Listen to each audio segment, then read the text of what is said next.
កម្មការនីជាច្រើនអ្នកនៅរោងចក្រឈៀនស៊ីងស៊ីឈွန် Laser Product Co Ltd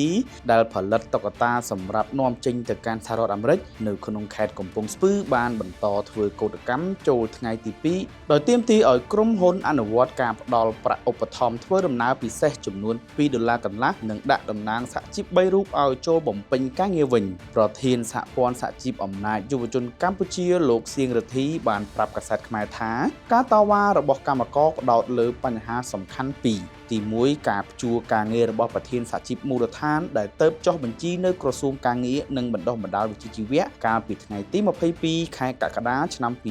2026ទី2គឺរោងចក្រមិនបានអនុវត្តតាមសេចក្តីសម្រេចរបស់រាជរដ្ឋាភិបាលស្តីពីការផ្ដល់ប្រាក់ឧបត្ថម្ភធ្វើដំណើរពិសេសចំនួន$2កន្លះដល់កម្មករសិនជាថ្ងៃនេះគាត់នៅតែមិនអាចស្វែងរកដំណោះស្រាយដែលសមស្របសម្រាប់បងប្អូនកម្មករទេពួកគាត់នឹងបន្តធ្វើការតវ៉ាបន្តទៀត